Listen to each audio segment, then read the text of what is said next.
Hello, welcome all to this channel. I am Karthikeyan here. So, இன்னைக்கு என்ன பார்க்க போகிறோன்னா example 1.2 I am Karthikeyan, your tutor. So இங்கே என்ன பார்க்க போகிறோன்னா நம்மளுக்கு கொடுத்துருக்கிற மேட்ரிக்ஸ்க்கு ஏ இன்வர்ஸ் கண்டுபிடிக்கணும். இது இங்கே தான் உங்களுக்கு ஃபார்முலா என்டர் ஆகும். ஏ இன்வர்ஸ் கண்டுபிடிக்கணும்னா 1/determinant of A into adjoint of A அப்படிங்கிறது தான் ஃபார்முலா. இதை பேஸ் பண்ணிய சம்ஸஸ் உண்டு அண்ட் இது கேட்குறதுக்கு வாய்ப்புகளும் உண்டு. ஈஸியஸ்டான ஒரு எக்ஸாம்பிள் சம் தான். இந்த சம்மில் நீங்கள் இந்த ஃபார்முலாவை யூஸ் பண்ணி தான் பண்ணணும். அப்போ இங்கே என்னெல்லாம் ஃபைண்ட் அவுட் பண்ணணும்? ஏ டிட்டர்மினன்ட் ஆஃப் ஏ கண்டுபிடிக்கணும், அட்ஜாயிண்ட் ஆஃப் ஏ கண்டுபிடிக்கணும். எனக்கு கொடுத்துருக்க மேட்ரிக்ஸை ஃபஸ்ட் எழுதிக்கலாம். ஸோ எனக்கு கொடுத்துருந்த மேட்ரிக்ஸ் ஒரு சிம்பிளாக ஒரு ஆல்ஃபபெட்டிக்கல் மேட்ரிக்ஸ் தான். இதை சால்வ் பண்ணுற அளவு நம்பர்ஸ்லாம் இல்லை.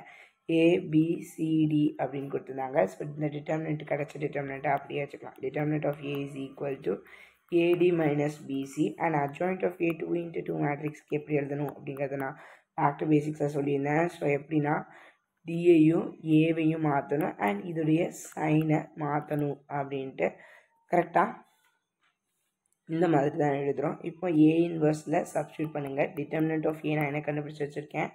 ஏடி மைனஸ் பிசி. அப்போ AD minus BC into D minus B. இது 2x2 மேட்ரிக்ஸ்க்கு இந்த மாதிரி இருக்கும். அவ்வளோதான், இந்த சம் முடிஞ்சிருச்சு. ஸோ இந்த மாதிரி சம் வந்து உங்களுக்கு எதுக்குன்னா எப்படி தான் இந்த மாதிரி சம்ஸஸ் இப்படி கேட்டாங்கன்னா எப்படி கண்டுபிடிக்கணும்.